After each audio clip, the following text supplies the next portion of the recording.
Hola a todos y a todas. Estamos en nuevo videochat, un videochat pregunta cáncer o pregunta humanización, porque tenemos una profesional, una gran profesional, es una oncóloga radioterápica que trabaja como médico adjunto al Servicio de Oncología Radioterápica en el Hospital Universitario de Burgos, y ella es Virginia Ruiz Martín.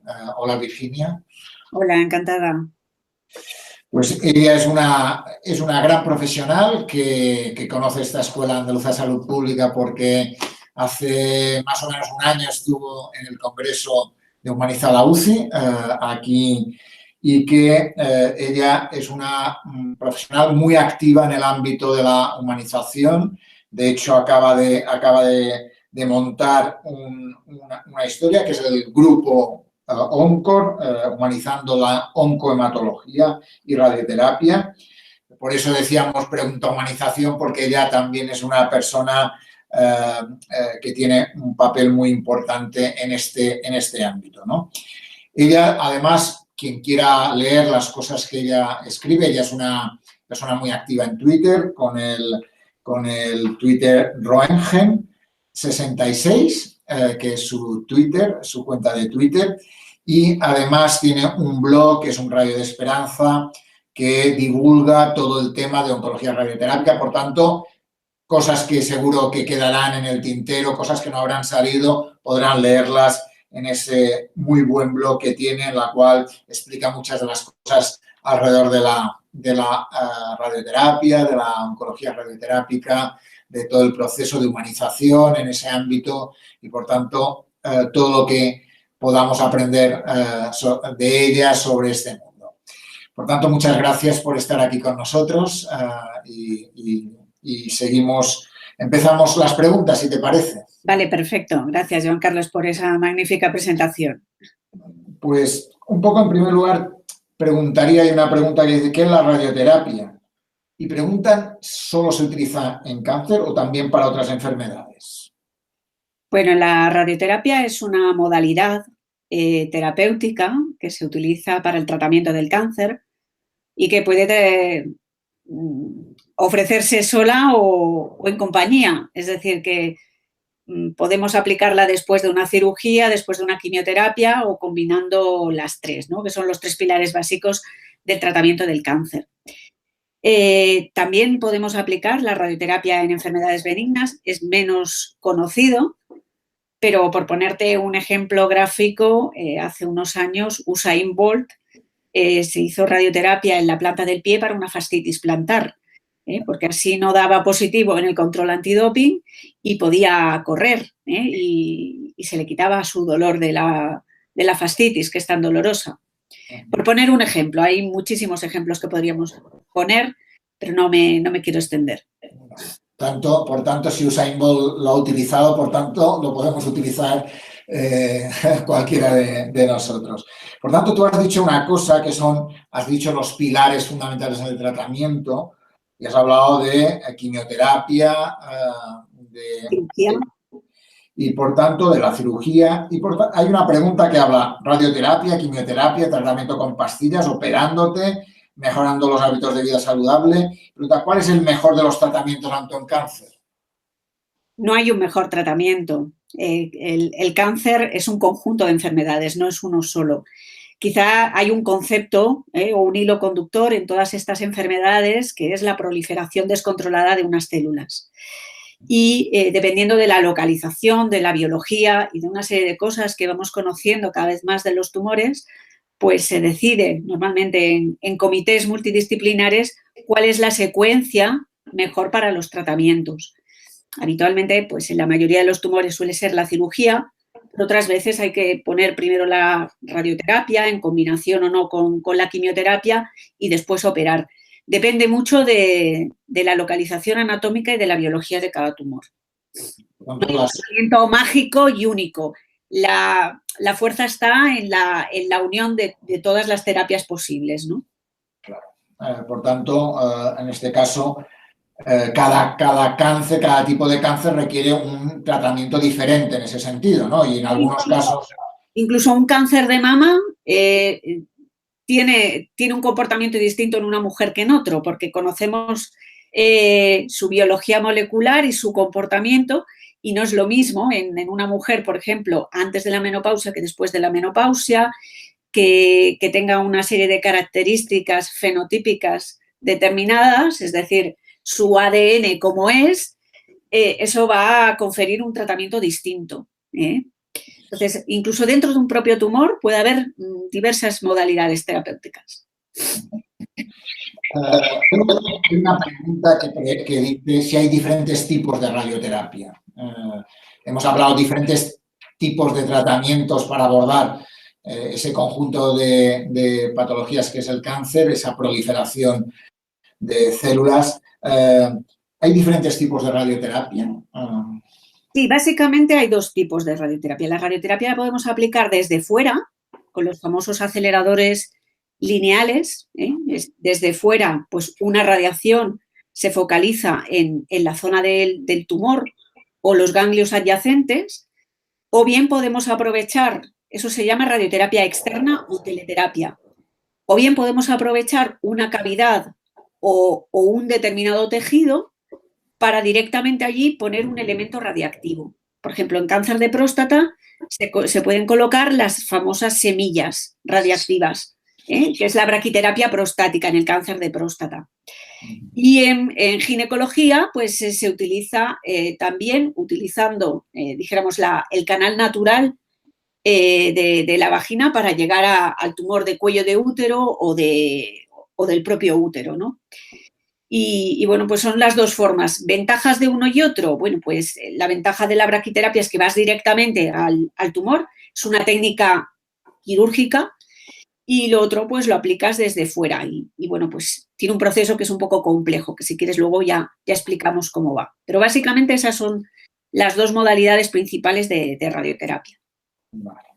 Por tanto, tenemos dos tipos principales de radioterapia en un entorno de diversas terapias, hemos dicho, para el cáncer.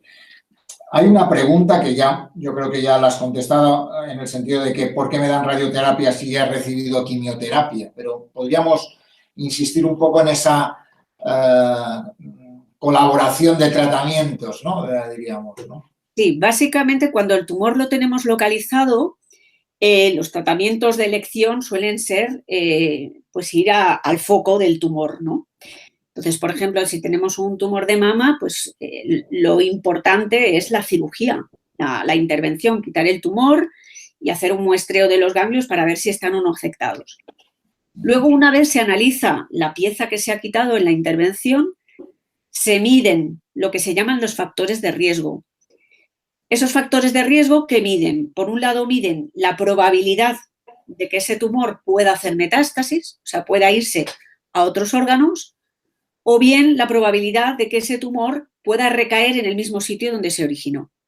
Entonces, ahí está el papel de lo que se llaman tratamientos complementarios. La quimioterapia básicamente lo que evita es la posibilidad de que la enfermedad sea sistémica, de que la enfermedad pueda metastatizar, y la radioterapia pues hace un poco lo mismo que el papel de la cirugía. Hace un control sobre la enfermedad que llamamos locorregional y complementa el trabajo que ya ha hecho el cirujano. Eso hablo a nivel general, porque también puedes haber en tumores concretos que no son operables, que solo se puedan tratar con radioterapia, ¿vale? Y la quimioterapia un poco lo que hace es sensibilizar a esas células malignas para que la radioterapia sea más eficaz. Es decir, que hay como diversas, cada uno tenemos un papel y se combinan entre sí para buscar el mejor tratamiento en cada paciente. Por lo tanto, quimio más para intentar evitar la diseminación. O cuando hay metástasis para intentar controlarlas, es cuando la enfermedad es sistémica o hay riesgo de que sea sistémica, y las demás terapias, pues, para un control más locorregional. Perfecto, muy bien. Entonces hay una pregunta que, por tanto, es obvio, ¿qué hace la radioterapia que no hace la quimioterapia y viceversa? Pues va ligado a lo que comentabas, ¿no? Sí. Muy bien. Hay una pregunta alrededor del Día Mundial del Cáncer de Colon. El otro día era el Día Mundial del Cáncer de Colon.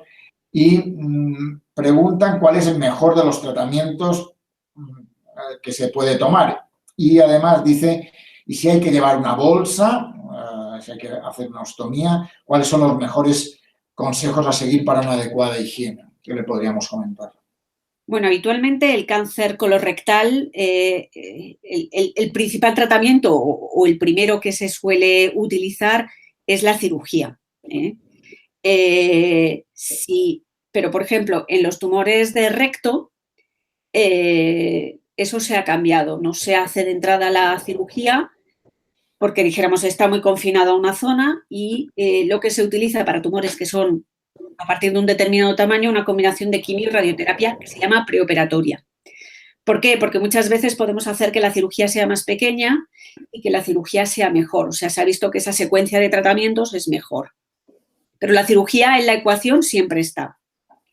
Al hilo de lo que me comentabas, si hay que hacer una amputación, es decir, si hay que quitar el canal anal, se hacen en tumores que son, dijéramos, del tercio inferior del recto, cuando son tumores que están muy cerca del canal anal y el cirujano no tiene margen suficiente para quitar el tumor con seguridad y entonces se tiene que quitar el ano. Y en esos casos se lleva la bolsa.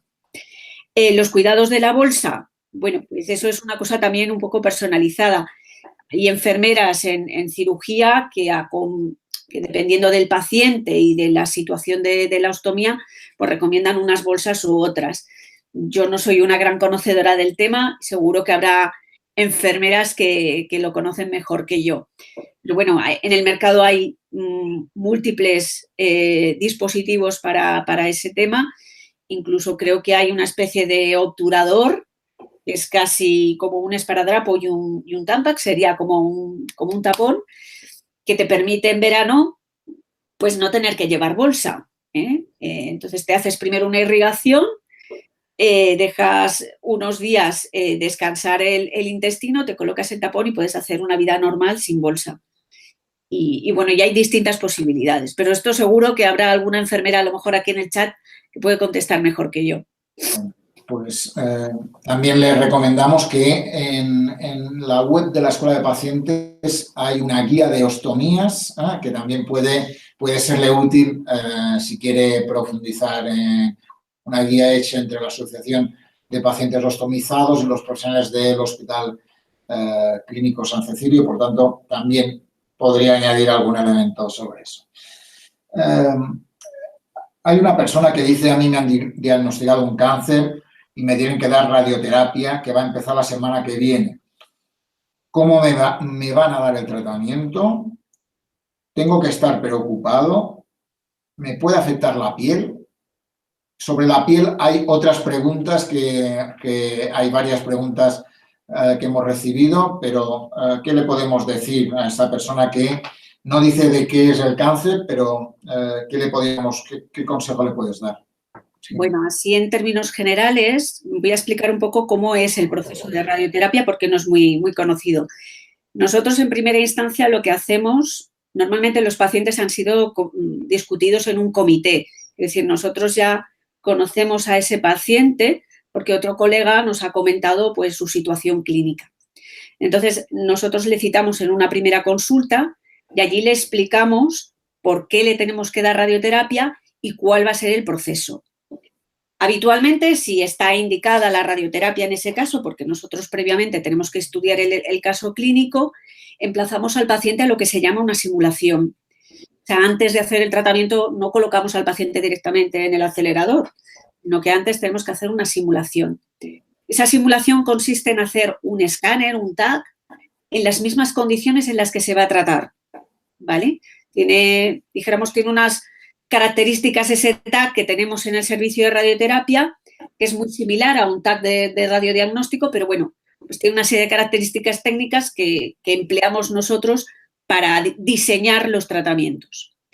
Una vez hacemos ese escáner, hacemos unos pequeños puntos de tatuaje para que luego en el tratamiento sepamos dónde tenemos que apuntar concretamente en el tumor y pasamos a lo que se llama la fase de planificación, que consiste en coger todas esas imágenes que hemos obtenido del escáner y llevarlas a un ordenador especial que se llama planificador.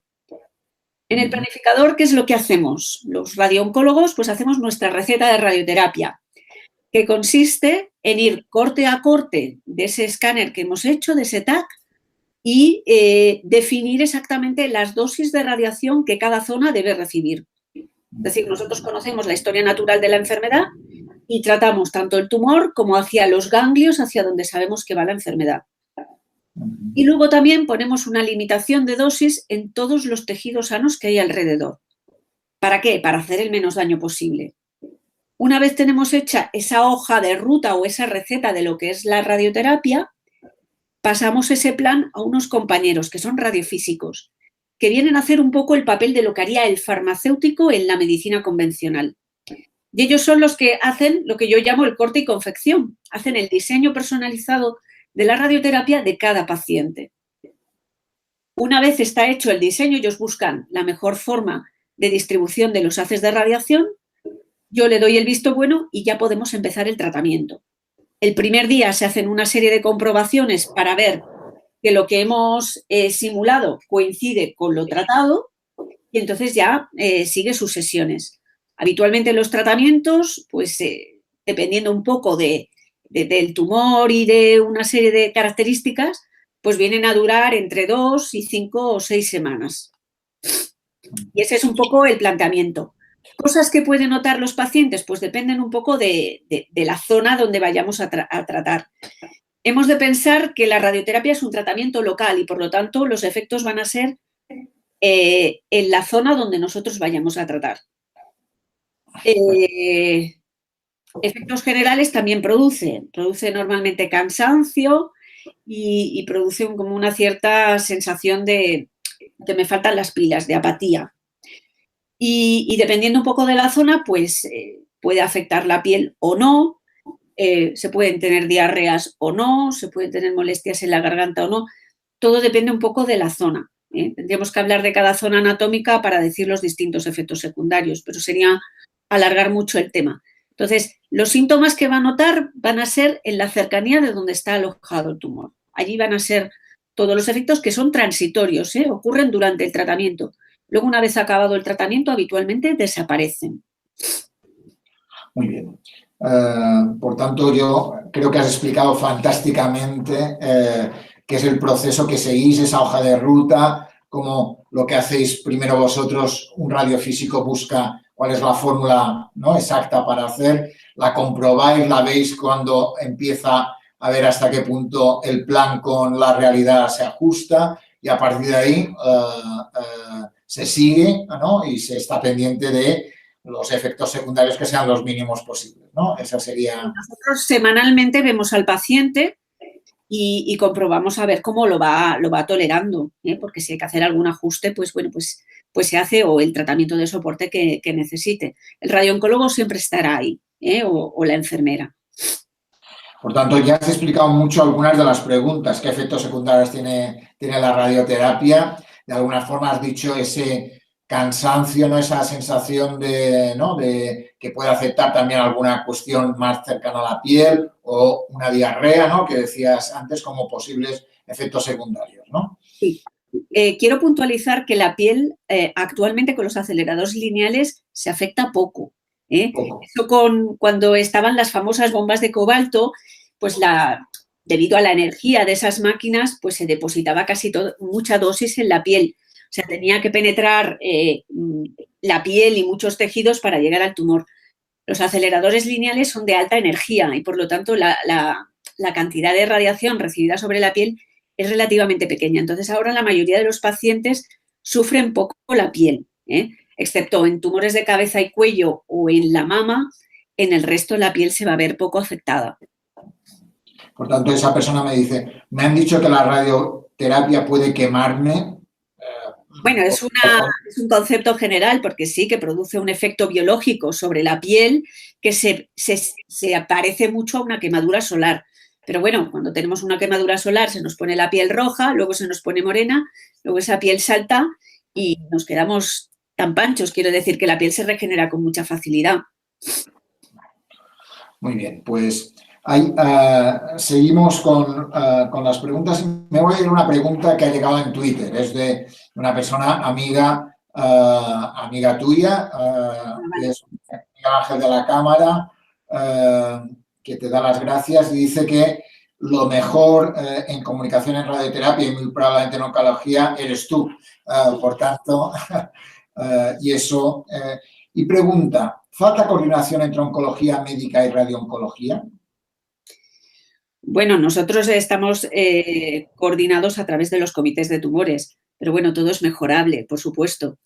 Sí que es verdad que, pero esto pasa en muchas especialidades, ¿no? Que cada uno estamos en nuestro pequeño rincón y la oncología es como un puzzle, es un engranaje que necesita de todos. Y a veces es ese engranaje el que falla y en eso llevan mucha razón los pacientes, ¿no? Que van de ventanilla en ventanilla o de puerta en puerta, como una falsa moneda y a veces se encuentran un poco perdidos. Sí que hace falta lo que a veces, muchas veces, Miguel Ángel y yo comentamos, pues un navegador en salud o una enfermera gestora de casos que acompañara al paciente en todo el proceso para hacérselo más sencillo, porque es realmente complejo, ¿eh? Es complejo para nosotros, pues no me lo quieren imaginar para los pacientes.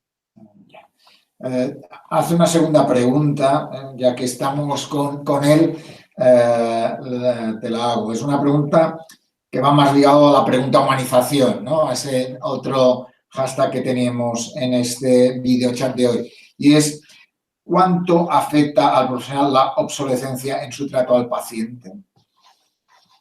La obsolescencia, me imagino, tecnológica, en nuestro caso de radioterapia. Hombre, se estima que nuestras máquinas pues tienen una vida útil entre 10 y 15 años. A partir de ahí, pues es como tener un ordenador viejo. Tú puedes seguir trabajando, pero es mucho más incómodo. Los aceleradores tienen, desde que pasó en el año 92 el accidente de Zaragoza, la verdad es que pues se creó un Real Decreto de control de calidad y la verdad es que es súper exhaustivo. Es decir, ahora no irradiamos si no tenemos la total seguridad de que la máquina funciona. En los casos que hay máquinas que están obsoletas o cerca de la obsolescencia, pues tenemos el problema de que se averían con mucha facilidad y funcionan con una mayor lentitud. Y cada vez se utilizan más pues, para tratamientos menos precisos o más paliativos, que puede tener su utilidad. Por eso es importante que, bueno, pues las iniciativas como la de Amancio Ortega para renovar toda la infraestructura que tenemos y que no estemos en el 60% de los servicios con obsolescencia, ¿no? Que se tenga la conciencia de lo importante que es de estar al día en tecnología. Tampoco hace falta lo último, pero sí el tener la tecnología renovada para poder trabajar y ofrecer a nuestros pacientes lo mejor. De hecho, supongo que la cantidad de aparatos que ha generado la Fundación Amancio Ortega, supongo que ha facilitado la renovación de muchos de estos aparatos, ¿no? Básicamente, la Fundación lo que ha hecho es renovar los que estaban cerca de la obsolescencia, que eran aproximadamente, creo, un 30% del parque de aceleradores nacional. Y eso ha supuesto para nosotros un espaldarazo, ¿eh? Pero es renovar lo obsoleto. Hace falta también invertir en nuevos aparatos, nuevos servicios y que la radioterapia sea accesible, porque todavía hay muchas provincias de España que no tienen radioterapia y los pacientes tienen que hacer muchos kilómetros para llegar a un servicio y eso pues es un problema, sobre todo pensando que cada vez los pacientes son mayores y que hay que hacer a veces unos recorridos tremendos. Eso es lo que llevan peor los pacientes. Esa dificultad de acceso al servicio, ¿no? Hay una pregunta que una persona que dice que empiezo tratamiento con radioterapia en unos días y pregunta, ¿estaré solo durante mis tratamientos? Vamos a ver, él va a estar acompañado por los técnicos, que le van a colocar, le van a poner, pero en el momento de la radiación, evidentemente, tiene que estar solo en la sala. No van a ser más de 5 o 10 minutos y constantemente está monitorizado y vigilado por una cámara. Es decir, si él en algún momento se encuentra mal o necesita algo, pues puede señalar o puede hacer algún gesto y nosotros paramos el tratamiento y vemos a ver qué pasa. Pero bueno, es un tratamiento relativamente corto, hay que estar inmóvil, eso sí, pero no es incómodo, es indoloro, no molesta más que pues, bueno, la incomodidad a lo mejor de la posición en la que tengas que estar quieto. Muy bien. Hay una pregunta, dice, con la radioterapia, ¿voy a perder el pelo? Pues la radioterapia no hace perder el pelo, ¿eh? No hace perder el pelo de la cabeza a menos que te lo des en la cabeza. Básicamente es la quimioterapia. La quimioterapia actúa sobre todas las células de gran proliferación y, bueno, pues afecta a la piel, afecta a las mucosas y afecta al pelo. No toda la quimioterapia, he de decir también. Y la radioterapia solo depila aquella zona que estemos tratando. Es decir, si tratamos una mama, no se va a caer el pelo de la cabeza, ¿eh? Si tratamos la cabeza por un tumor cerebral, pues en esa zona concreta donde está el tumor sí que va a desaparecer el pelo, pero bueno, luego vuelve a salir otra vez, ¿eh? Hay muchas preguntas que tratan sobre el tema de los efectos secundarios. Yo creo que has contestado a muchos, pero te voy a hacer algunas para complementar lo que has dicho, ¿no? Dice si alguno de los efectos secundarios que tiene la radioterapia cambiará mi forma de comer, beber, trabajar, hacer ejercicio o tener actividad sexual. Pues en principio nosotros tratamos de que la gente tenga una vida normalizada. Evidentemente, en función de la localización anatómica, pues va a tener una serie de molestias y que eso pues, puede afectar a todos esos aspectos de su vida. Yo lo que le recomendaría a ese paciente es que consultara con su radiooncólogo o con la enfermera que tenga en el servicio de radioterapia, pues cuáles son las molestias que se supone que vaya a tener para un poco pues ir preparado. Pero habitualmente la mayoría de los pacientes pueden llevar una vida normal, entre comillas. Ya te digo que un poco en función. Quizá los tratamientos más duros, o desde mi punto de vista que son más duros, son los tumores de cabeza y cuello, porque, por ejemplo, en este área, pues necesitamos hablar, respirar, comer, y entonces, pues ahí realmente se pasa mal. O todo aquello que afecte pues, a la zona genital, porque también es muy sensible, ¿no? Pues puedes tener problemas para sentarte, puedes tener problemas para tener relaciones, evidentemente. Todo ello depende. También depende de la dosis que tengan, que esté prevista. No es lo mismo que sea una dosis complementaria a una cirugía que sea un tratamiento radical, que las dosis son mayores, ¿no? Entonces es que hay que perfilar un poco en cada caso. En términos generales, la radioterapia es bien tolerada, en términos generales, salvo algún caso en concreto, como he dicho, básicamente en cabeza y cuello o en alguna zona muy sensible, la mayoría de los pacientes, de hecho es un tratamiento que se da de forma ambulatoria, no hace falta estar ingresado y los pacientes lo llevan bien. Al hilo de lo que me has comentado, hay muchas preguntas de toxicidad, pero me gustaría que la gente me preguntara sobre nuestro potencial curativo, porque eso es quizás menos conocido. Cuéntanoslo tú, a ver, ¿cuál es el potencial curativo? Porque de alguna forma yo creo que tú lo has dicho antes, se conoce poco, se habla mucho de la radioterapia, pero no se sabe tanto cuáles son los efectos, el beneficio que obtiene el paciente con una radioterapia, ¿no?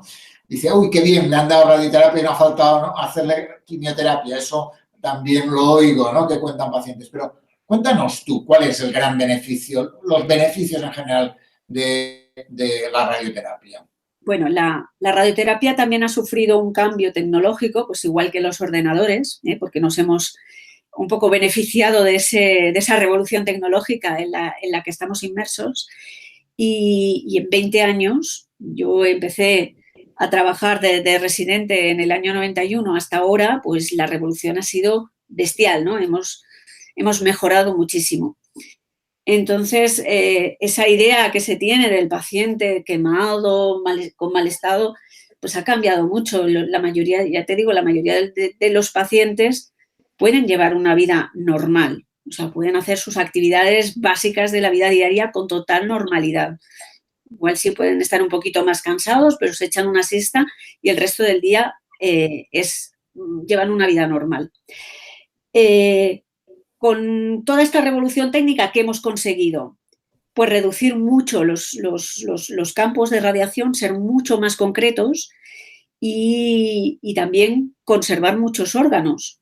Es decir, ahora las cirugías son menos mutilantes, cada vez se hace menos cirugía.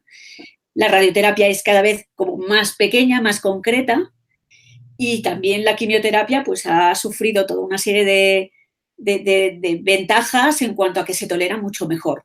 Con lo cual los pacientes tienen una sensación frente a lo que se les había dicho o lo que han oído, dicen, pues yo lo estoy llevando muy bien, doctora. Digo, yo es que me imaginaba otra cosa, ¿no? Pues tranquilos los pacientes que lo van a tolerar bien. En cuanto a la curabilidad, pues la cirugía y la radioterapia te llevan la palma en la curación del cáncer. La quimioterapia, pues es un adyuvante más. Y entonces tenemos que tener la idea de que son tratamientos que realmente pueden hacer que la enfermedad desaparezca y no vuelva a salir nunca más. Un 60% de los tumores, en general, ya son curables hoy día. Y en el resto, pues podemos paliar una gran cantidad, porque no olvidemos que tratar el dolor o tratar cualquier síntoma, aunque sea de forma paliativa, también es hacer un beneficio al paciente. Entonces, tenemos que poner en la balanza los beneficios y los riesgos. Yo creo que poner en valor los beneficios de estos tratamientos y no tanto el foco en los efectos secundarios, que esos nos crean muy mala prensa. Es decir, supongo que también la radioterapia va ligado a eso que tú decías antes de la bomba de cobalto, ¿no? Esa historia antigua, que es una historia que ya no tiene nada que ver la radioterapia actual con la radioterapia que se hacía hace un tiempo, ¿no? Tú lo decías. Sí. Tú hacías de residente en el 91, has dicho, algo así, y que de ahí ahora no se parece en nada, seguramente, o se parece en muy pocas cosas la radioterapia que hacéis ahora, ¿no? Sí, bueno, lo mismo ha pasado con la cirugía. Es decir, ahora pues ahí se hacen más laparoscopias, las cirugías son menos mutilantes. Ya, bueno, yo lo veo con, por ejemplo, en el cáncer de mama, ¿no? Antes se hacían grandes linfadenectomías o grandes mastectomías y ahora se conserva la mama y se hace una biopsia selectiva en el centinela. La paciente sale levantando el brazo y sin linfedema. Yo pienso que son grandes avances también en cirugía, que han mejorado mucho la calidad de vida de las pacientes. Muy bien, pues hay preguntas que van ligadas también a los beneficios y hay una pregunta que dice, en caso de que tenga que recibir radiación tras la cirugía, ¿combatirá cualquier residuo de células cancerosas que haya quedado? Bueno, la probabilidad nunca es cero, desgraciadamente, en medicina. Nosotros, pues, cada vez más nos basamos en una serie de algoritmos retrospectivos, es decir, cogemos series y vemos cómo van los pacientes y entonces hacemos distintos grupos de riesgo. Y entonces cuando vemos que existe un riesgo superior o mayor y vemos que es mejor el beneficio de aplicar radioterapia a no aplicarla, pues lo recomendamos. Entonces, la probabilidad nunca es cero, pero es muy baja en la mayoría de los tumores en los que se recomienda hacer radioterapia después de una cirugía. Y hay una pregunta que vale, tú has hablado antes del porcentaje de cánceres que se curaban, ¿no? Has dicho antes que luego también servía todo el tratamiento para limitar los efectos, ¿no? Y también hay una pregunta de ¿cuál es la probabilidad de que el cáncer se propague o reaparezca si recibo radioterapia? ¿O cuál es la probabilidad de que el cáncer se propague o reaparezca si no recibo?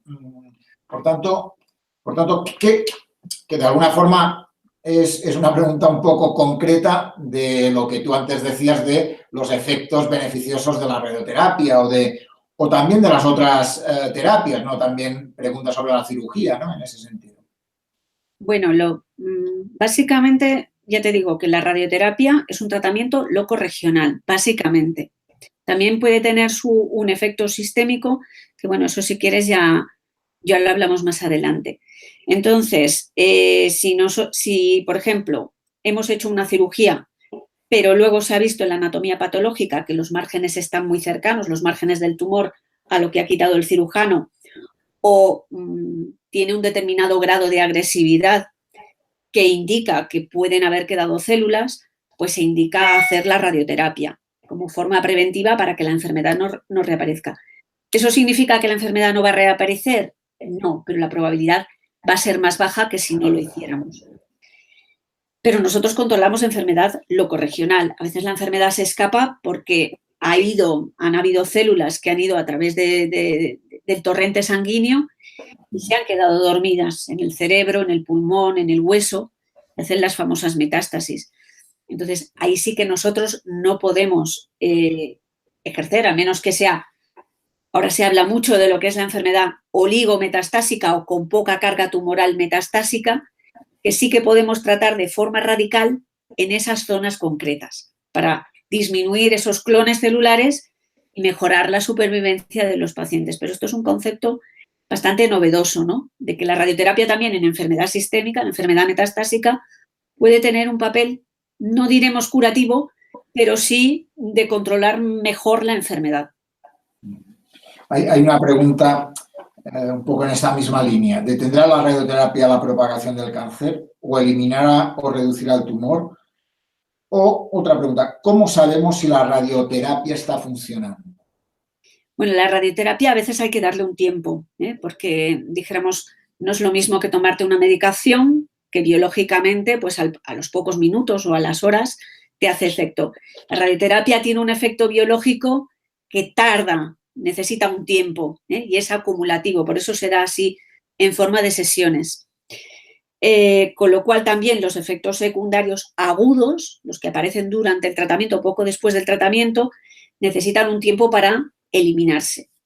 Entonces, por ejemplo, si nos hemos tratado de un tumor, supongamos de cabeza y cuello, pues hacia el mes y medio, 2 meses, es cuando hay que evaluar si ese tumor ha desaparecido o no, aproximadamente, para que se vayan todos los efectos inflamatorios y no me afecten a la hora de hacer pruebas radiológicas o un PET scan, un TAC-PET, y ver si realmente ha respondido o no al tratamiento. A veces hay que darle tiempo al tiempo para verlo. O, por ejemplo, en un cáncer de próstata, pues a los pocos meses de haber dado la radioterapia, pues con un simple análisis de PSA sabemos si ha funcionado o no la radioterapia. También va un poco en función de cada caso. Y si es un tratamiento complementario, pues en principio el paciente está sin enfermedad, porque se le ha quitado todo lo que había. Y ya pues se hacen una serie de controles clínicos para vigilar la enfermedad. Muy bien, por tanto sabemos que hay que esperar un tiempo, hay que valorar y hay que hacer las pruebas necesarias para poder ver cómo va evolucionando ese tumor en ese sentido. Exactamente. Muy bien, pues tú has dicho también que hay efectos secundarios muy agudos, decías, ¿no? Los efectos secundarios los dividimos en 2 tipos, en los agudos y en los crónicos.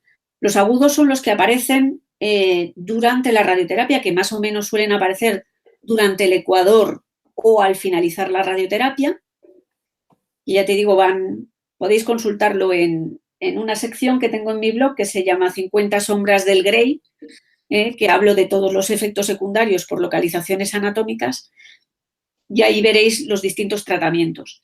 Y los efectos crónicos son los que aparecen al cabo de meses o incluso años de haberse dado la radioterapia. Son poco frecuentes, afortunadamente, y bueno, normalmente de la misma manera que aparecen, desaparecen. No sabemos muy bien por qué. Entonces, por ejemplo, en un tumor de próstata, pues se puede producir una cistitis rádica a largo plazo. O sea, un poco tiempo después, cuando uno ya casi se ha olvidado de su cáncer, pues empieza a sangrar cuando orina. ¿Eso a qué es debido? Pues que de forma crónica, dijéramos, la vejiga se producen unas venas que se llaman telangiectasias y en función pues, de cómo sea la orina deconcentrada, pues puede hacer sangrar. Se puede tratar este efecto secundario, existen distintos tratamientos y normalmente de la misma manera que aparece, pues llega un momento que desaparece. Y normalmente estos efectos secundarios crónicos ocurren entre un 5 y un 10% de los pacientes. Y nosotros, de hecho, cuando hacemos la planificación de tratamiento, eso que te he dicho, esa hoja de ruta que hacemos con los radiofísicos, ya hacemos un cálculo de probabilidad de que ese efecto secundario pueda aparecer. Intentamos que sea inferior a ese 10% que siempre nos encontramos y que es inevitable ante cualquier terapéutica.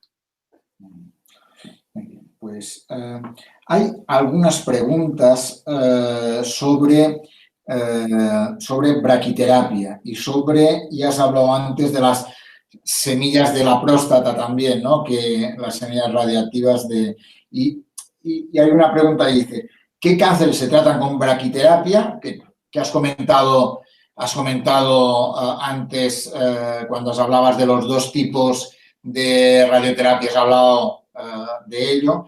Y hay una pregunta que dice, ¿seré radiactivo después de la implantación de las semillas en la próstata? A ver, ¿qué le podemos decir a los dos? Y radiactivo. Cuando se hace un tratamiento de braquiterapia en la próstata, se ponen unas semillas de yodo radiactivo, yodo 125. Entonces, sí que es verdad que el paciente será radiactivo durante un tiempo. Bueno, todo elemento radiactivo va disminuyendo su vida media a medida que va pasando el tiempo. Pero es una radiación que prácticamente ocurre dentro del órgano y unos pocos milímetros después. Es decir, si tú estás a 50 centímetros del paciente, pues bueno, pues es casi como estar al lado en el cine, pues ya ahí no te irradia. O sea, no te pongas un niño en el regazo, ni te estés un buen rato abrazando a alguien, pero bueno, al cabo de un mes o así, la actividad radiactiva va a ser muy pequeña. De todas maneras, en cada caso en concreto se dan una serie de recomendaciones en ese sentido. Y no todos los tratamientos de braquiterapia los pacientes irradian. Por ejemplo, si se hace braquiterapia en una paciente con tumor ginecológico, se le aplica, dijéramos, la braquiterapia, ¿vale? Pero después, o sea, se le pone un aplicador con el elemento radiactivo, se tiene ahí unos minutos o el tiempo que sea necesario, se retira el aplicador y luego ya la paciente no es radiactiva. En el caso de la próstata sí, porque las semillas ya se quedan dentro de la próstata para siempre. Pero bueno, el nivel de radiactividad no supone un peligro de salud pública.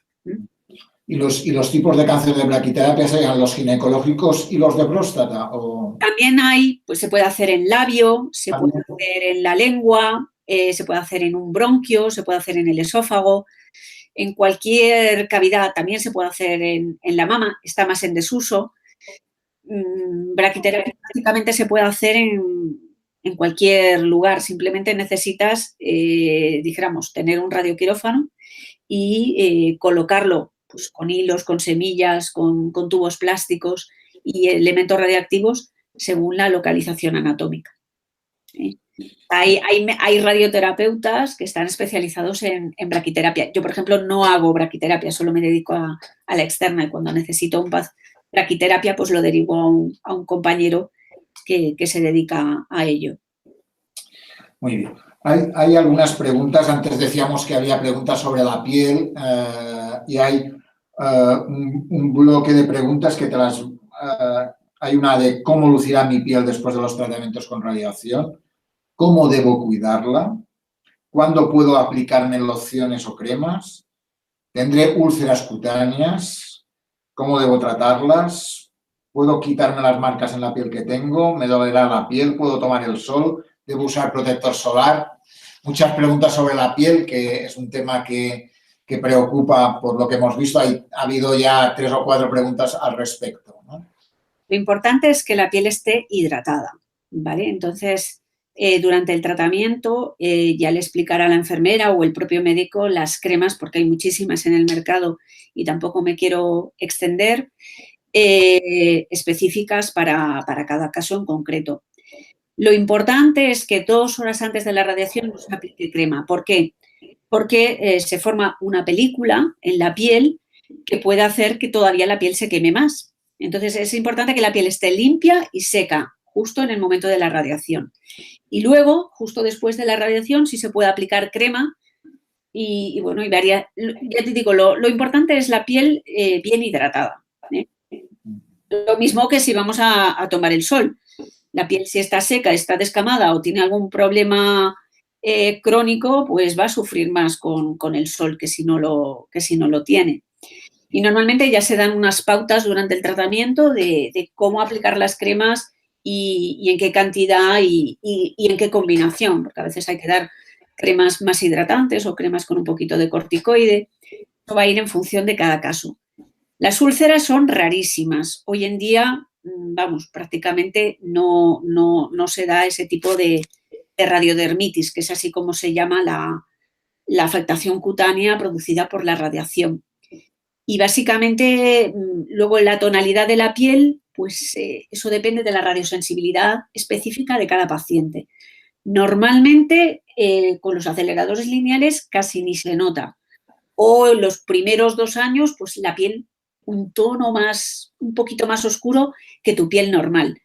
Pero también es casi imperceptible.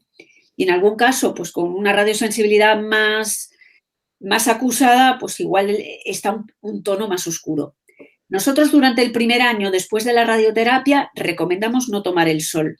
No porque haya ningún problema, sino porque suelen salir manchas y bueno, es sumar una radiación a otra. Entonces, recomendamos la utilización de protectores solares por encima de 50 plus y proteger la zona que ha recibido radiación. En el resto del cuerpo se puede recibir el sol sin ningún problema, ¿eh?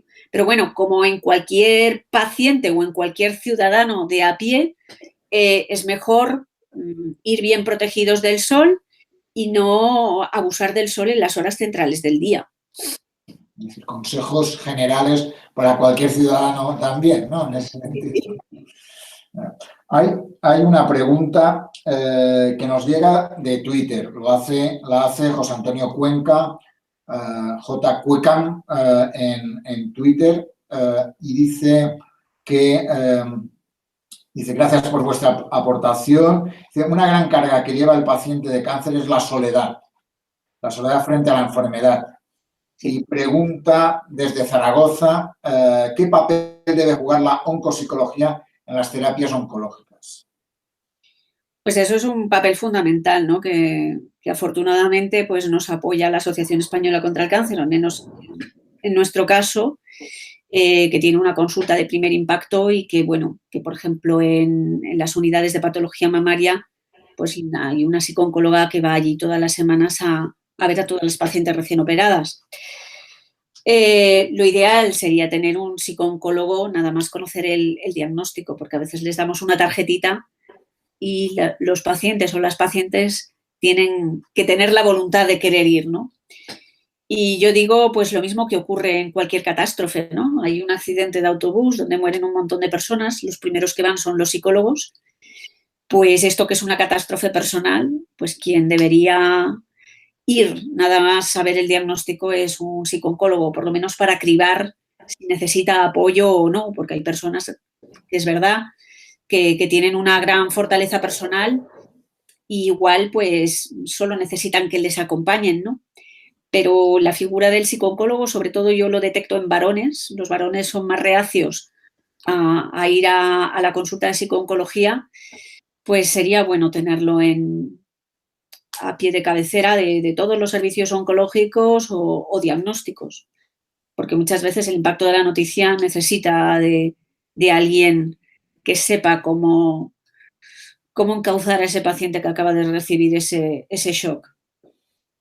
Por tanto, un apoyo necesario, casi imprescindible, ¿no? Por lo que dices, ¿no? Sí. Hay alguna pregunta sobre riesgo de infecciones. No has comentado, pero hay una pregunta que dice, estoy tomando radioterapia, ¿estoy en riesgo de infecciones?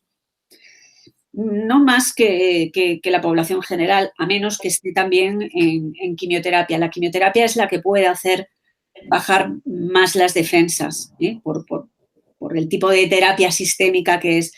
La radioterapia, a menos que se administre en una cantidad grande, es decir, si tenemos que irradiar una zona muy grande, puede inmunodeprimir al paciente, pero hoy en día esos casos no se dan, porque habitualmente, ya te digo, la radioterapia se da en una zona muy concreta, cada vez los son más pequeños.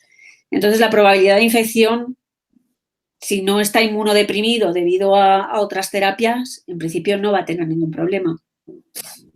Y hay una pregunta sobre el cuidado de la boca y los labios. ¿Algún consejo especial, alguna precaución, algo? Bueno, si se está irradiando esa zona, evidentemente pues habrá que hacerse enjuagues porque, dijéramos, va a cambiar toda la flora de la boca. Hay más propensión a que haya infecciones por hongos y normalmente nosotros ya recomendamos pues una serie de enjuagues, antifúngicos, etcétera. Y sobre todo lubricantes para tener una boca más o menos húmeda y confortable. Muy bien, pues ahora tenemos algunas preguntas más sobre el ámbito de la humanización, ¿no? Qué bien. Y hay una que nos envían amigos tuyos También. y míos también. De Humaniza la UCI, los conoces, y dice, ¿por qué es necesario humanizar la oncología, hematología y radioterapia?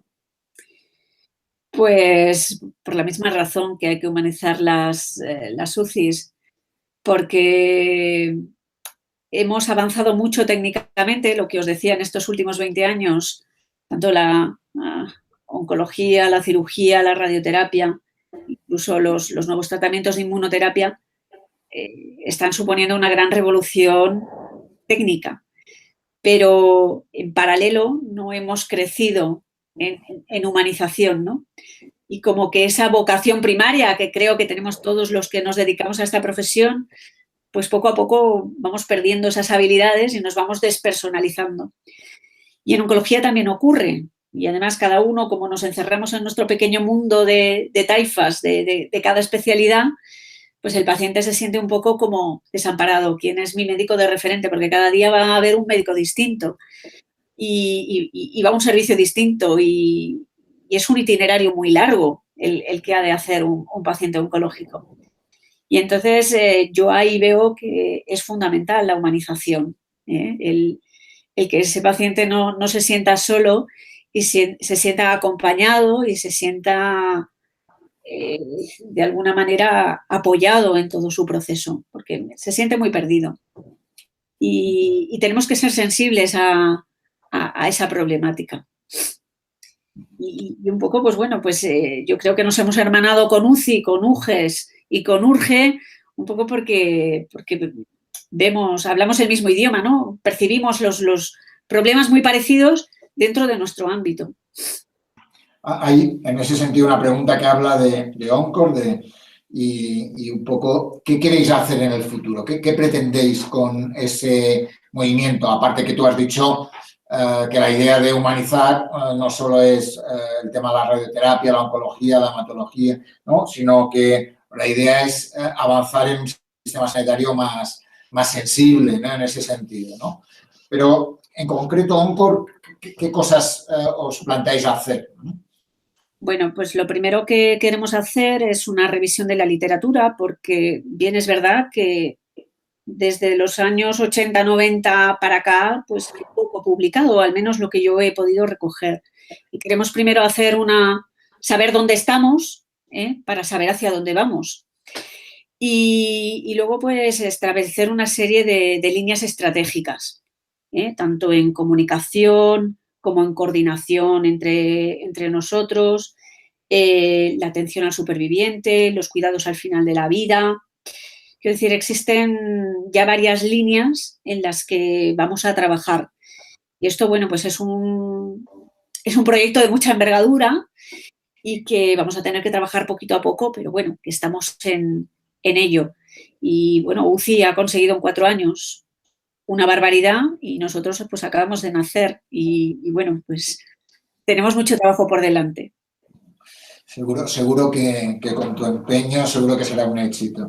¿Hay alguna pregunta más sobre qué le debo preguntar a mi médico sobre la radioterapia antes de empezar una sesión? Digo más que nada porque has hablado tú eres una radiooncóloga, por tanto tú estás metido en eso, ¿no? Pero yo llego a ti cuando he iniciado un proceso, pero mi médico, yo le voy a preguntar, mi médico de familia, ¿y qué le debo preguntar? Hay una pregunta al respecto, ¿no? Y me parece una pregunta muy interesante porque probablemente esa información directa también le da otro valor o le da un valor complementario al que le podéis dar a vosotros desde el servicio de oncología radioterápica. Bueno, yo lo primero que le diría al paciente es que esté tranquilo, que en la mayoría de los servicios de radioterapia pues hay excelentes profesionales y que estamos ahí para ayudarle. Normalmente, siempre antes de empezar el tratamiento, el radiooncólogo siempre habla con el paciente y tiene una primera visita que puede durar alrededor de media hora o incluso una hora. Entonces, bueno, sé que en esa visita pues damos mucha información. Lo que recomendaría es una vez salga de esa primera visita, que recomiendo vaya acompañado, pues luego apunte todas aquellas dudas o todas aquellas cosas que tenga en mente o que le generen algún tipo de problemática o de inquietud y las vuelva a repreguntar o bien a su radiooncólogo o en la visita semanal que va a tener durante el tratamiento o bien a la enfermera, que es la primera que va a ver antes de empezar el tratamiento. Y bueno, y si aún así pues tiene vergüenza o están sobresaturados de trabajo o eso, pues bueno, yo tengo un blog en el que, bueno, hay un buscador y cualquier cuestión la puede preguntar o si no a través de mi correo electrónico yo contesto las preguntas que tienen los pacientes sin ningún tipo de problema. Es muy diferente a lo mejor un paciente que tenga una determinada patología de otra, entonces hablar así en general me resulta un poco difícil. Pero bueno, que yo creo que en general existen buenos profesionales y colegas y no tiene por qué haber ningún problema para acceder a ellos y preguntarles. No tengan miedo en preguntar. Eso. Importante preguntar, por tanto, preparar qué cosas te preocupan, escribirlas para que no se te queden cosas en el tintero, ¿no? Y probablemente eso ayuda a que esas cuestiones que uno no tiene claras que se le solucionen, ¿no? En ese sentido. Hay una pregunta ligado al tema de la humanización. Dice, ¿qué cosas cree que tiene que hacerse para humanizar la sanidad? Ya, casi nada. Me gusta que me hagan esa pregunta. Pues bueno, hay que hacer muchas cosas. Lo primero de todo yo creo que ser sensibles, ¿no? a esa necesidad. Creo que Gaby Heras lo que ha hecho un cambio de filosofía dentro de la deriva hacia la que va la medicina, ¿no? Que es a estar absortos de esa super tecnología, que está muy bien, a esa medicina basada en la evidencia, que está muy bien, que es el camino que tenemos que seguir para avanzar y para evolucionar, pero en paralelo no debemos olvidar nuestro lado humano, y hacer una medicina centrada en la persona, acordarnos de que ese paciente, que a lo mejor dentro de un determinado protocolo le toca hacer unas determinadas cosas, pero tenemos que conocer su entorno, su familia y personalizar mucho en función de eso cuál es el mejor tratamiento para él. Porque no siempre lo mejor es lo mejor para el paciente o lo que creemos que es mejor. Entonces se tiene que establecer un diálogo y por eso a mí me parece muy interesante la participación del paciente en la toma de decisiones, porque eso va a hacernos que seamos mucho más útiles a los pacientes. Y hay una última pregunta, no sé si alguna cosa nos dejamos en el tintero. Dice, ¿qué se está investigando en el ámbito de la radioterapia, en el ámbito del cáncer, que sea de utilidad para los pacientes? Dice que se habla mucho de que se está investigando mucho nuevos tratamientos, pero tú has dicho que ha habido muchos avances, ¿no? De hecho, has comentado los grandes avances, pero los pacientes a veces dicen, se habla mucho, pero no sabemos exactamente qué es lo que recibimos de esa innovación o de esa investigación, ¿no? ¿Qué se está investigando en concreto, ¿no? ¿Qué les podemos...? Hay muchas líneas de investigación y cada especialidad pues tiene las suyas en concreto. Quizás así lo más novedoso o lo que la gente escucha más pues es el tema de la inmunoterapia o las famosas vacunas contra el cáncer, ¿no? No me refiero, por ejemplo, al cáncer de cuello de útero con el papilomavirus, que eso sirve para prevenir. Se vacuna a las niñas antes de tener relaciones sexuales para que ese cáncer pues tenga una menor probabilidad. Eso es una cosa. Pero cada vez se conoce mejor cuál es la biología molecular. ¿Eso qué significa? Nosotros en el momento que quitamos un tumor y lo analizamos debajo del microscopio, lo que vemos es una fotografía del tumor, ¿vale? No vemos la película entera de cómo va a evolucionar ese tumor. La genética o la biología molecular es la que nos da las respuestas. Con lo cual, el conocimiento de ese comportamiento de ese tumor es el que nos va a hacer predecir, es adelantarnos a la enfermedad. Y en eso es en lo que se está investigando. Y así se ve que probablemente dentro de unos años no hablemos de cáncer de mama o cáncer de pulmón, sino que hablemos de cánceres ER positivos o ALK positivos, porque tienen una serie de antígenos concretos que van a ser muy sensibles a una serie de terapias que se llaman inmunoterapia. Es decir, que porque una de las cosas que ocurre con el cáncer es que nuestro sistema inmune no es capaz de detectarlo. Nosotros todos los días tenemos mutaciones en nuestras células, pero nuestro sistema inmune es capaz de detectarlos y eliminarlos. ¿Qué ocurre con el cáncer? Pues no sabemos exactamente por qué. El sistema inmune pues está como invisible, ¿no? Que no detecta ese tumor. Y la inmunoterapia lo que hace es precisamente eso, despertar nuestro sistema inmune para poder atacar al tumor. Con lo cual, en muchos de los tumores se está convirtiendo ya el cáncer en una enfermedad crónica. Y esto, pues bueno, pues es una buena noticia, ¿no? Que podamos conseguir que el cáncer sea como la diabetes o como el SIDA, ¿no? Que lo podemos convertir en una enfermedad crónica. Y esta es una de las grandes líneas de investigación en las que se está trabajando ahora. Yo el peligro que veo en comunicación es que muchas veces se dan noticias demasiado esperanzadoras y claro, a lo mejor esa noticia que se da es solo para un subgrupo muy pequeño de pacientes, que a lo mejor representa el 5%, que no va a ser tu caso, ¿no?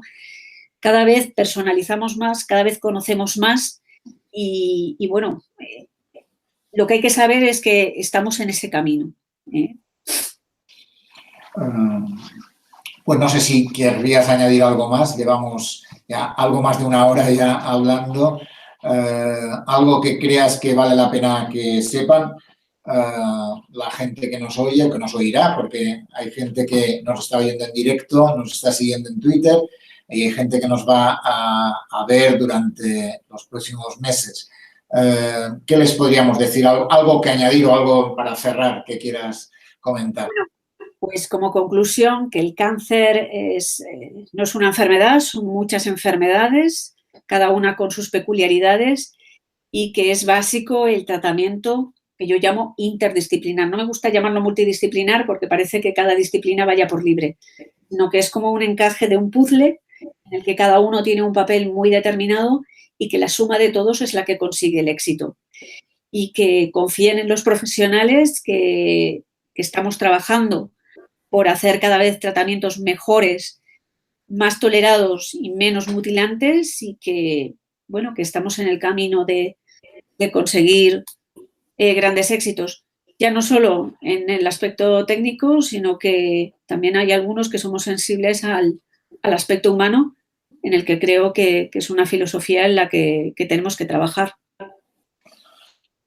Muy bien, pues muchísimas gracias, Virginia, por tu claridad, por tus explicaciones tan fáciles de entender que hace que nos lleguen muy fácilmente y que hayamos aprendido mucho en este videochat. Y además nos has dicho una cosa, y es que si queremos saber más podemos ir a tu blog, un rayo de esperanza, que la dirección es radiooncóloga.com. Pero si buscáis un rayo de esperanza, también lo encontráis en Google.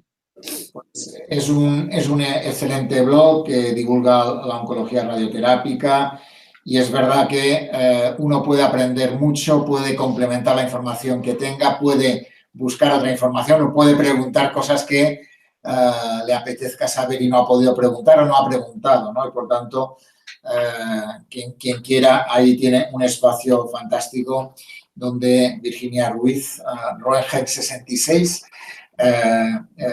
le contestará como nos ha contestado hoy, con esa claridad tan magnífica.